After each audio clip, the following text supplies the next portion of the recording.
20 से हमारे साथ मौजूद है वरिष्ठ पत्रकार सुल्तान भारती जी, नदीम साहब जो राजस्थान से आए हुए, जयपुर से आए हुए, और क्राइम रिपोर्टर साहब। तो जैसा कि हम बात करें, कल जो हमारा इस टाइम वक्त चल रहा है, स्वतंत्रता दिवस का चल रहा है, अमृत महोत्सव 75वां।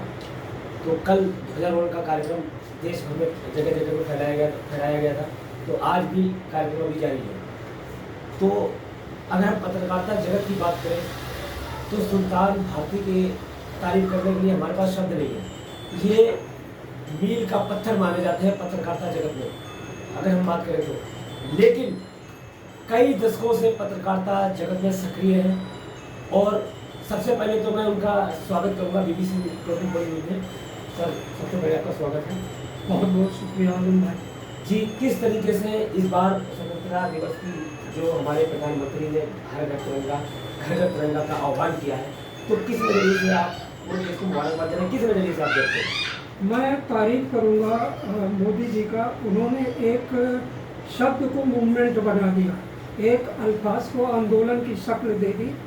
और इसमें कोई दो राय नहीं कि इतना उत्साह विपरीत परिस्थितियों में भी, इतना उत्साह, इतनी खुशी, इतना जोश और राष्ट्र के प्रति समर्पित भावना युवा वर्ग से लेके सीनियर सिटीजन तक में कभी नहीं देखी गई। अगर मैं इसे साफ दिल के साथ स्वीकार करता हूँ तो ये न तो अतिशयोक्ति है और न ही कोई हठधर्मी है। सिर्फ ये कहा जाएगा कि हमने एक सच को कबूल किया है। बहुत अच्छा लगा, बहुत बेहतरीन लगा। और ये आज़ादी का जो अमृत महोत्सव कल ख़त्म हुआ है, ख़त्म नहीं हुआ है बल्कि एक नए जोश, नई ऊर्जा के साथ भारत ने शुरुआत की है। जी सुल्तान भारती, बहुत अच्छी आपने बात बताई। अगर हम बात करें कि जो इस बार लोगों में तिरंगा लगाने का जोश जो देखा गया है, बहुत ज़बरदस्त। हाँ, ये नई चीज़ ऐसी देखने को मिली है, तो इस पर आप क्या कहना चाहेंगे? ये बहुत ज़रूरी चीज़ है कि जिस जगह हम रह रहे हैं, जिस सरजमीन पर हैं और जहाँ हमारे अपने सुविधाएं हैं, ज़रूरतें हैं। देखिए, जब ताकत हासिल होती है तो जिम्मेदारियां भी बहुत बढ़ जाती हैं। तो देश पर पूरी दुनिया की नज़र है। हमारे देश के जन जागरण से पूरी दुनिया को ऊर्जा हासिल होती है। तो ज़रूरी भी है कि ये चीज़ें हर आदमी जो अपनी रोटी रोजी से वाबस्ता है, ज़मीन से वाबस्ता है, काम से वाबस्ता है, भावनाओं से जुड़ा है, वो कहीं न कहीं सबसे पहले अपने देश से भी जुड़े, अपने मज़हब से भी जुड़े। और ये चीज़ें सकारात्मक रूप से लेनी चाहिए कभी भी, हमेशा, तभी देश आगे बढ़ता है। तो ये चीज़ें बहुत अच्छा लगा कि ये जन जागरण रुकना नहीं चाहिए, बढ़ना चाहिए। जैसा कि कई दशकों से सुल्तान भारती जी पत्रकारिता जगत में सक्रिय है।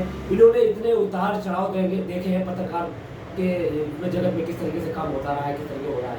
तो हम उन लोगों से भी कहना चाहेंगे जो पत्रकार हैं, नए हैं, तो हमारे सुल्तान भारती जी जो है, उनके पास एक तजुर्बे का खजाना जो भरा हुआ है। तो इस बार हम जो बात करेंगे वो ये करेंगे कि जो पहले पत्रकारिता थी उसमें अब में कितना फ़र्क है। सुल्तान भारती से मैं ये सवाल करूँगा, सर ये बताइए कि जो कई दशक पहले जो पत्रकारिता हुआ करती थी और बीच बीच में कितना चेंज है, अब कैसी पत्रकारिता है, तो किस नजरिए से? देखिए, ऐसा है कि मेरी रचना जब मैं 15 साल का था, क्लास 9 में पढ़ रहा था, तो पहली रचना तब छपी।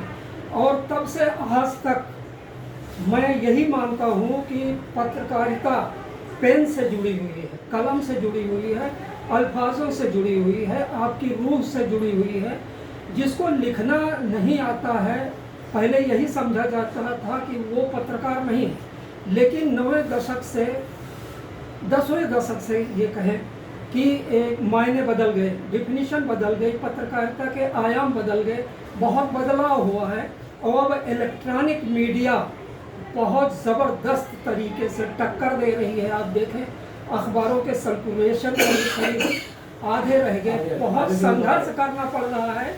आज जो सोशल मीडिया ने मुकाम हासिल किया है, पत्रकारिता का जो व्यापक आयाम फैला है, हम समझते हैं कि उसके बगैर अब पत्रकारिता की कल्पना नहीं की जा सकती। और नए पत्रकार बहुत मेहनत के साथ काम कर रहे हैं, जोश के साथ काम कर रहे हैं।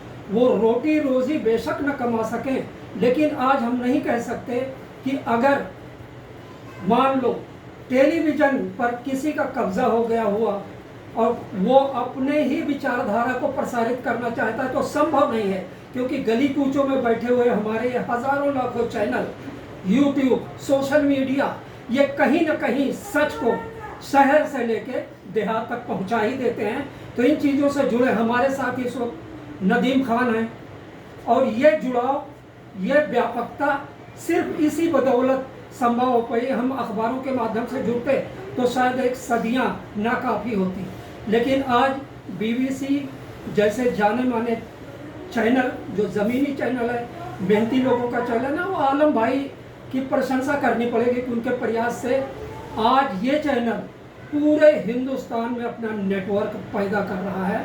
मैं इसके लिए उनको भी मुबारकबाद देता हूँ, और जयपुर से आए अपने जुझारू पत्रकार नदीम खान को बहुत बहुत शुक्रिया भारती जी, आपने बहुत अच्छी बात की।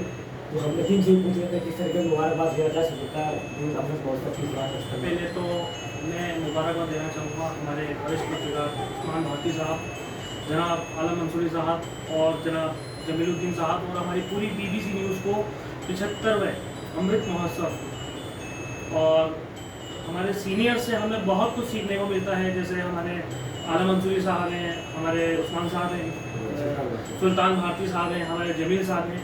बहुत अच्छा इनसे सपोर्ट मिलता है, बहुत अच्छा लगता है उनको अपना आइडल बना के। और मैं यही कहना चाहूँगा कि अमृत महोत्सव की बहुत बहुत शुभकामनाएं सभी देशों से। सीखने की बात है, जिस तरीके से सुल्तान भारती जी ने पत्रकारों को भी एडवाइस किया और बहुत पते की बात बताई। आप देखते रहिए BBC 24 में आगे बढ़िए।